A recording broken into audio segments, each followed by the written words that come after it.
masochistic platforming, evil plants, mental health. This is Sim.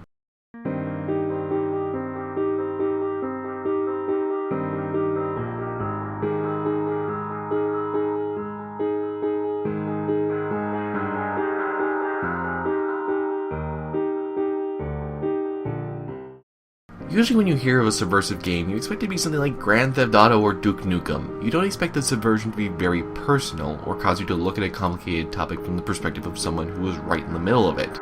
At a glance, Sim is just a hand-drawn 2D platformer, but actually is one of the best games yet to address the topic of mental health, specifically social anxiety.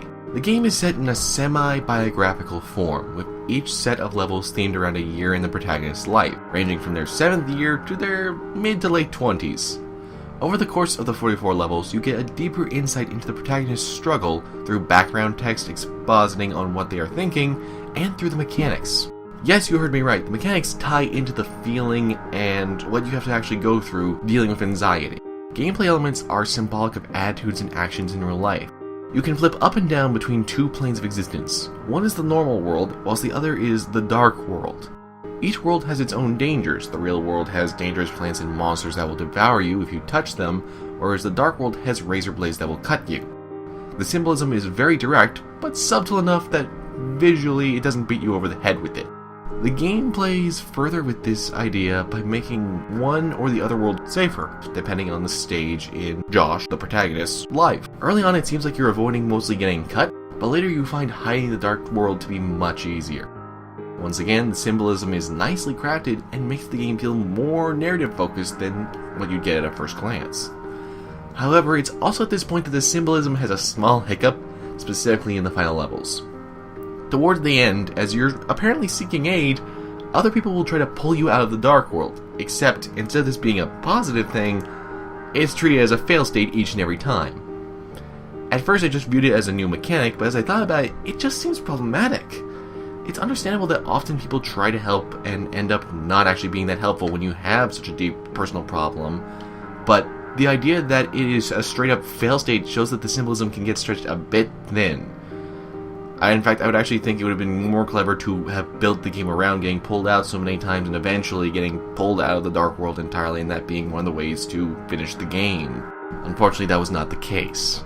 Another problem results from a similar late game issue in that the game spontaneously starts throwing weird logic puzzles at you depending on what levels you're playing. These logic puzzles have no introduction before being forced upon you, and while you can skip almost every level, you can't get past them after a certain point when one of the ending paths requires them. It becomes more than a little frustrating when the game's floaty physics and unclear hints cause you to make mistakes.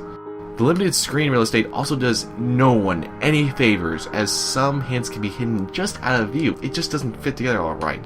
This isn't to say the entire experience is brought down by these issues, it's mainly just in the final stretch that these problems really arise.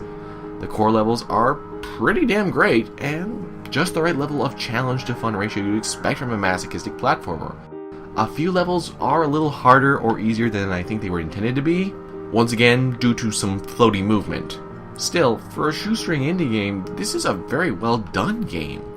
On top of the game's 44 main levels, there's a full user creation kit to make your own levels. There are even a number of achievements tied to the online level sharing system. It supports Steam Workshop, so finding new levels is easy. The resulting package is contradictory, yet still commits to such a compelling concept that I can't help but love it. I do feel that the difficulty spikes are a bit too high for even some moderately experienced gamers when you hit those final two levels, and the other problems do exist. They're still notable, but in spite of it all, Sim is great. I've played far worse games that claim to address the topics of anxiety properly. As someone who deals with it on a daily basis, Sim does a fantastic job at addressing its core topic.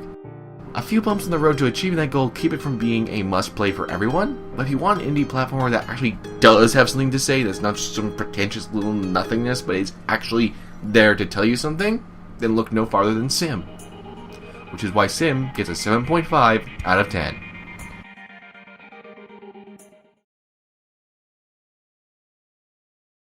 Silent Hill, Stanley Kubrick, Stephen King, 2001, A Space Odyssey, System Shock, Dead Space, Alien. These and other inspirations come together today to bring you the game I am recommending. You should be keeping a close eye on this one. This is Spirits of Xanadu,